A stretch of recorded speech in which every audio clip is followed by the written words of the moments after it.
آج کا ہمارا موضوع بہت زیادہ اہم ہے، اور وہ ہے اللہ تعالیٰ کے وجود پر یا خدا کے وجود پر دلیل کیا ہے،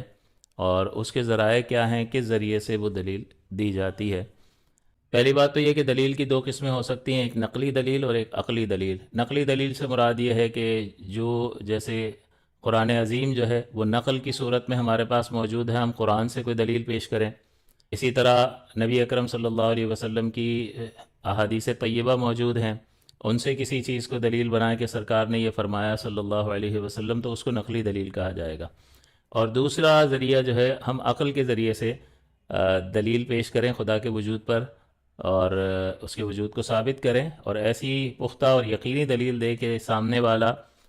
چونکہ وہ عقل رکھتا ہے وہ بھی اس دلیل کو ماننے پر مجبور ہو اور وہ اس کا رد نہ کر سکے، یعنی ایسی عقلی دلیل جو یقینی اور قطعی ہو، یقینی علم کا فائدہ دینے والی ہو، لہٰذا عقل کے ذریعے سے پھر خدا کے وجود کو ثابت کیا جائے۔ تو سب سے پہلی بات یہ کہ نقلی دلیل اگر ہم دیں گے تو یہ باعث دور ہوگا، اور دور باطل ہوتا ہے۔ باعث دور کا مطلب یہ ہے کہ اگر کسی غیر مسلم کو جو کہ خدا کے وجود کا قائل نہیں ہے، دہریہ ہے، ایتھیسٹ ہے، وہ خدا کے وجود کا منکر ہے، وہ کہتا خدا ہے ہی نہیں، اگر ہے تو دلیل دو، اور ہم اسے کہیں کہ اللہ تعالیٰ نے قرآن میں فرمایا ہے کہ وہ ساری کائنات کا خالق ہے، وہی لائق عبادت ہے، وہ ایک ہے، اس کا کوئی شریک نہیں ہے، وغیرہ وغیرہ، اگر ہم قرآن عظیم سے دلائل دیں تو یہ دور کا باعث ہوگا، اور یہ اس کے لیے ایکسیپٹیبل نہیں ہوگا۔ وجہ اس کی یہ ہے کہ وہ تو اللہ تعالیٰ کی ذات ہی کو نہیں مانتا، ذات کا ہی منکر ہے۔ تو جو شخص ذات کا منکر ہو،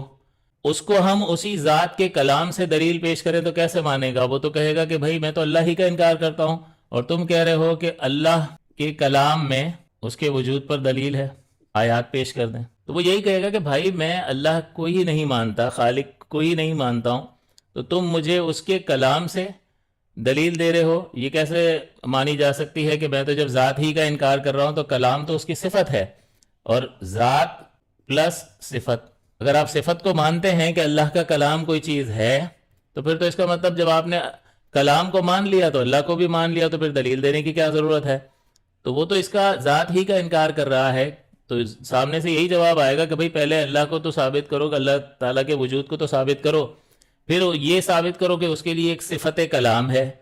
پھر یہ ثابت کرو کہ جو تم پڑھ رہے ہو وہ اس ہی کی طرف سے آیا ہے، پھر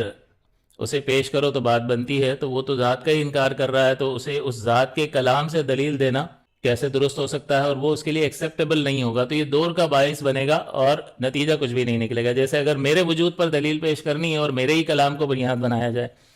کہ آصف کے وجود کا کوئی انکار کر رہا ہو کہ آصف کے وجود پر کیا دلیل ہے، تو آپ یہ پیش کرو کہ آصف نے یہ کہا ہے، تو آصف نے یہ کہا ہے، تو اس کے کہنے کو اگر مان لیا کہ اس کا کہنا، اس کا فعل موجود ہے، اس کا کلام موجود ہے، تو پھر ذات بھی موجود ہے۔ تو جب کلام کو مانا تو ذات بھی مان لی، تو ذات کا انکار کہاں موجود رہا، باقی رہا؟ تو وہ یہی کہے گا بھائی میں تو ذات ہی کو نہیں مانتا ہوں، تم کلام کے اسی کے کلام کی بات کر رہے ہو، تو پہلے اس کی ذات کو ثابت کرو، پھر اس کے لیے کلام کو ثابت کرو، پھر اس جو چیز پڑھ رہے ہو وہ اس کا کلام ہونا ثابت کرو، پھر اس کے مندرجات کو دیکھ کر دیکھا جائے گا کہ بھئی وہ کیا فرماتا ہے۔ تو لہٰذا قرآن سے اگر کسی غیر مسلم کو اللہ کے وجود پر دلیل دیں گے تو وہ اس کے لیے ایکسیپٹیبل نہیں ہوگی، یعنی یہ رزلٹ نہیں دے گی۔ ہاں مسلمان کو دیں گے تو مسلمان تو اس پر ایمان رکھتا ہے نا، تو بالکل وہ سر تسلیم خم کرے گا، وہ اس کو مانتا ہی پہلے سے ہی مانتا ہے، اور زیادہ چیزیں واضح ہوں گی اگر پہلے اسے ان آیات کا ترجمہ وغیرہ نہیں معلوم تھا، تو اس کے لیے علیحدہ بات ہے۔ لیکن ایک ایسا شخص جو خدا کے وجود کا انکار کرتا ہے، اس کو ہم قرآن اور حدیث سے دلیل دیں گے تو یہ پروڈکٹیو نہیں ہوگی، نتیجہ خیز نہیں ہوگی۔